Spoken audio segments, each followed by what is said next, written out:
Assalamualaikum warahmatullahi wabarakatuh.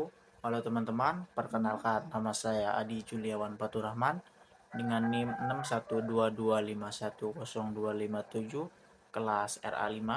Baik, pada kesempatan kali ini saya akan mempresentasikan tugas mata kuliah aspek hukum dalam bisnis dengan tema hukum kepailitan yang diampu oleh Bapak Robi Nurtesna SHMH CPM. Baik, langsung saja ke pembahasan yang pertama, yaitu pengertian hukum kepailitan. Definisi berdasarkan Undang-Undang Nomor 37 Tahun 2004, kepailitan adalah sita umum atas seluruh kekayaan debitur pailit yang pengurusan dan pemberesannya dilakukan oleh kurator di bawah pengawasan hakim pengawas. Istilah kunci sita umum atau penyitaan seluruh aset debitur pailit, pihak yang dinyatakan pailit, kurator, pengelola harta pailit, dan hakim pengawas atau pengawas proses kepailitan. Yang selanjutnya yaitu syarat dan proses kepailitan. Syarat kepailitan, debitur memiliki minimal 2 kreditur yang berbeda. Debitur tidak membayar lunas sedikitnya satu utang yang telah jatuh waktu dan dapat ditagih. Kedua syarat ini bersifat kumulatif dan harus terpenuhi bersamaan. Proses pengajuan kepailitan. Permohonan diajukan ke pengadilan, niaga oleh debitur, kreditur, kejaksaan, Bank Indonesia, dan OJK. Pengadilan memeriksa dan memutus dalam waktu maksimal 60 hari. Jika dikabulkan, pengadilan menetapkan putusan pailit dan mengangkat kurator serta hakim pengawas. Pihak-pihak dalam kepailitan. Identifikasi stakeholder dalam proses hukum kepailitan. Debitur, pihak yang memiliki utang dan dinyatakan pailit oleh pengadilan niaga. Kreditur, separatis, kreditur dengan hak jaminan kebendaan seperti gadai, hipotek, atau fidusia. Kreditur preferen, kreditur dengan hak didahulukan berdasarkan undang-undang pajak negara, upah pekerja. Kreditur konkuren, kreditur biasa tanpa hak istimewa yang dibayar secara proporsional dari sisa harta pailit. Kurator, pihak yang ditunjuk pengadilan untuk mengelola dan membereskan harta pailit debitur. Hakim pengawas, hakim yang bertugas mengawasi jalannya proses kepailitan dan pengurusan harta pailit. Akibat hukum kepailitan, konsekuensi hukum dan dampak putusan pailit. Debitur kehilangan hak untuk menguasai dan mengurus seluruh harta kekayaan sejak putusan pailit diucapkan. Seluruh harta debitur menjadi harta pailit atau boedel pailit yang dikelola dan diselesaikan oleh kurator. Penurunan kepercayaan dari masyarakat, investor, dan mitra bisnis terhadap debitur pailit.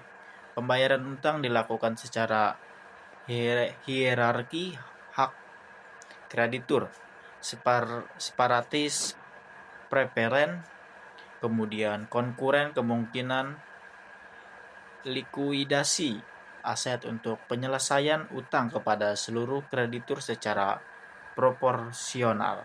Dan kewajiban pembayaran utang, PKPU, mekanisme alternatif penyelamatan perusahaan dari kepailitan. PKPU adalah mekanisme hukum yang memungkinkan debitur mengajukan rencana perdamaian kepada para kreditur sebelum dinyatakan pailit. Tujuan utama PKPU adalah memberikan kesempatan kepada debitur untuk memperbaiki kondisi keuangan dan melanjutkan kegiatan usahanya. Manfaat PKPU yang pertama yaitu memberikan waktu bagi debitur untuk merestrukturisasi utang. Yang kedua, memungkinkan negosiasi langsung dengan kreditur. Yang ketiga, menjaga kelangsungan operasional perusahaan. Yang keempat, melindungi aset dari penyitaan negara. Jika PKPU berhasil dan rencana perdamaian disetujui oleh mayoritas kreditur serta disahkan pengadilan, maka debitur tidak akan menyatakan pailit PKPU merupakan upaya penyelamatan perusahaan yang lebih konstruktif dibanding kepailitan langsung. Kepailitan dalam dunia bisnis, penyebab, dampak, dan peran hukum kepailitan dalam konteks bisnis. Penyebab kepailitan: penurunan pendapatan usaha, biaya operasional tinggi, kesalahan manajemen, dan persaingan ketat. Dampak kepailitan: operasional bisnis berhenti total dan tidak dapat melanjutkan kegiatan usaha, kehilangan kepercayaan dari pelanggan, investor, mitra bisnis, dan pemangku kepentingan lainnya. PHK karyawan yang mengakibatkan peningkatan pengangguran dan dampak sosial ekonomi. Peran hukum kepailitan: memberi kepastian hukum dalam menyelesaikan hutang piutang secara adil, menjamin distribusi aset yang adil, perlindungan hak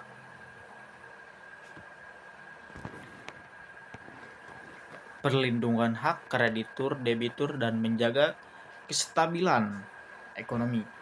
Dari kesimpulan yang saya bahas tentang hukum kepailitan berdasarkan Undang-Undang Nomor 37 Tahun 2004 mengatur penyelesaian utang ketika debitur gagal memenuhi kewajiban.